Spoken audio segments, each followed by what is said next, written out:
अस्सलाम वालेकुम जी, मैं हूं हसनैन चौधरी और इस वक्त हम सरवर फाउंडेशन अस्पताल चीचा वतनी में मौजूद हैं, जहां पर टेढ़े पाँव का इलाज किया जा रहा है और सर्जरीज की जा रही है, वो भी बिल्कुल फ्री ऑफ कॉस्ट। जो पैदाइशी बच्चे जिनके पाँव टेढ़े हो जाते हैं, वालदैन जो है वो उनके बड़े जो है वो मायूस हो जाते हैं और उनको ये उम्मीद नहीं होती कि आइंदा उनके बच्चे चल पाएंगे। तो यहाँ पर जो है वो स्पेशल गैर मुल्की डॉक्टर्स की टीम यहाँ पर आई है और वो यहाँ पर इलाज भी कर रही है, सर्जरी भी कर रही है, जिसके बाद बच्चों के पाँव जो है वो बिल्कुल ठीक हो जाते हैं। लेकिन सबसे ज़बरदस्त चीज़ ये है कि ये तमाम की तमाम जो सर्जरी है वो बिल्कुल फ्री ऑफ कॉस्ट की जा रही है। तो इस हवाले से हमारे साथ मौजूद है डॉक्टर आमन बशीर साहब। इनसे हम जानते हैं कि ये क्या टेक्नोलॉजी है और किस तरह से इलाज जो है वो किया जा रहा है। सर बहुत शुक्रिया, बताइएगा क्या टेक्नोलॉजी है ये जिससे ये इलाज किया जा रहा है और क्या प्रोसीजर है कि यहाँ पे लोग इलाज करवा रहे हैं? ये जो टेढ़े पाँव में जैसे आपने फरमाया है, ये कंजेनाइटल होता है, पैदाइशी होता है, बाय बर्थ होता है।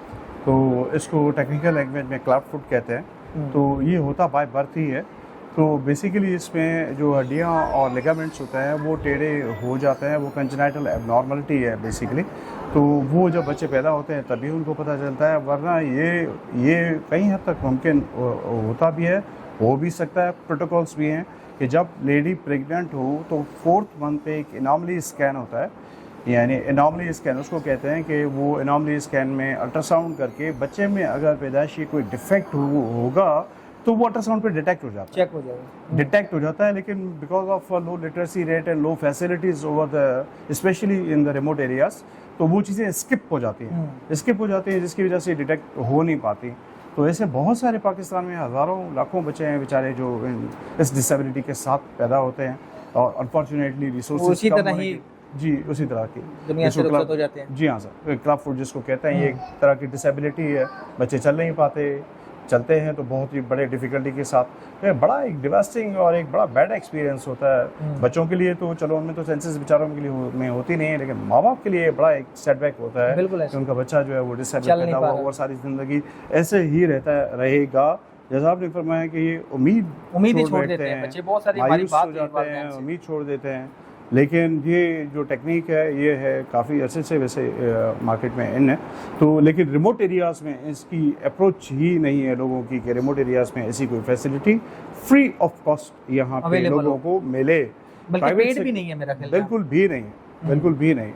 तो पेड भी नहीं है ये फैसिलिटी। तो ये अब की बार इसका प्रोसीजर क्या कहते हैं इसको? जी, इसको क्लब फुट के सर्जरीज करते हैं और सर्जरीज करके करेक्ट करते हैं। इसको क्लब फुट की सर्जरीज ही कहा जाता है इसको। और ये कैसे होती है, क्या तरीक़ेकार है, कैसे लोग यहाँ पे आके करवा रहे हैं? और तो फिर जो तरीक़ेकार है वो तो बड़ा सिंपल सा रखा गया है। पहले नीचे आउटडोर है, लोग आते हैं एडवर्टाइजमेंट देख के, advertisement in different ways, through social media, through cables, through billboards.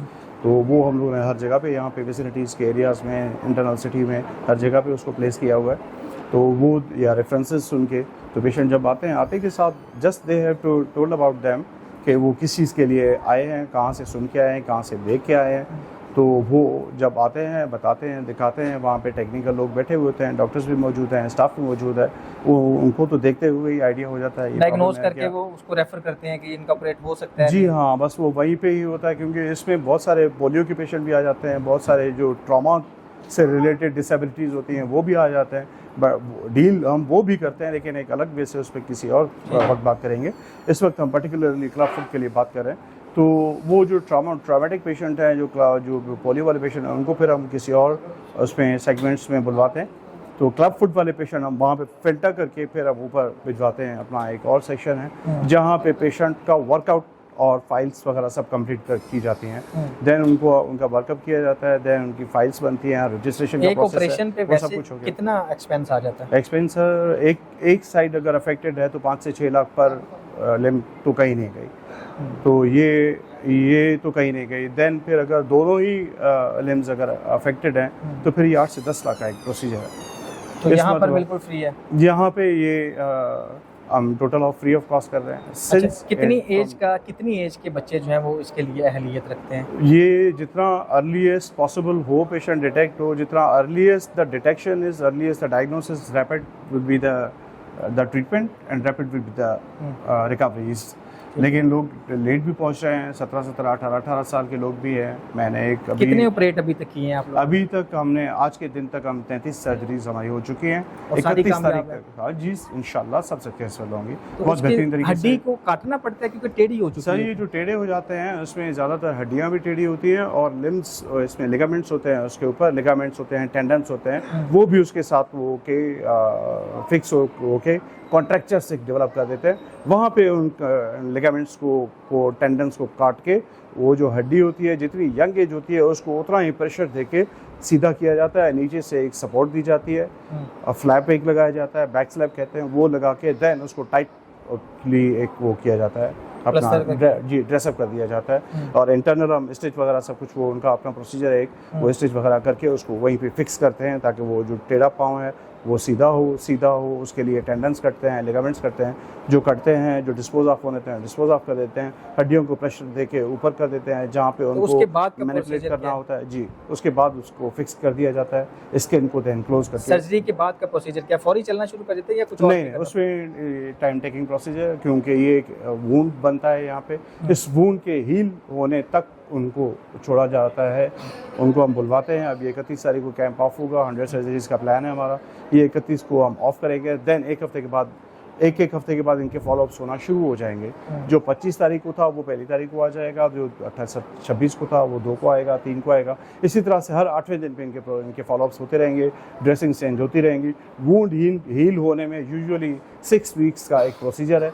6 weeks to 2 months में वूंड सारे हील हो जाते हैं, ड्रेसिंग्स प्लास्टर्स उतर जाते हैं, खुदा ना खासा कोई कॉम्प्लिकेशंस ना हो, जिसका बहुत ज़्यादा ख्याल रखा जा रहा है यहाँ पे। स्टरलाइजेशन हमारी बहुत प्रॉपर तरीके से है। तो वूंड हील होने के बाद उसके बाद हमारा 1 महीने का या 6 हफ्ते का फिजियोथेरेपी का और रिहैबिलिटेशन का एक प्रोसेस है। फिजियोथेरेपी करा के, क्योंकि वो पाँव बहुत अच्छे से टेढ़े हुए होते हैं, बच्चों को हैबिट्स नहीं होती, जो लिम्स सीधी की जाती हैं उन लिम्स पर भी प्रेशर डाल के उनको इस काबिल बनाया जाता है कि वो लोड उठा सके। वो एक फिजियोथेरेपी और रिहैबिलिटेशन का एक प्रोसेस है। उस प्रोसेस के थ्रू टेक्निकल लोगों के हाथों से वो चीज़ें डील होती हैं। मजीद 1 महीना या 6 हफ्ते लगते हैं, तो विदिन 3 साढ़े 3 महीने का एक प्रोसीजर है, बच्चे चलना शुरू हो जाते हैं। Thank you so much.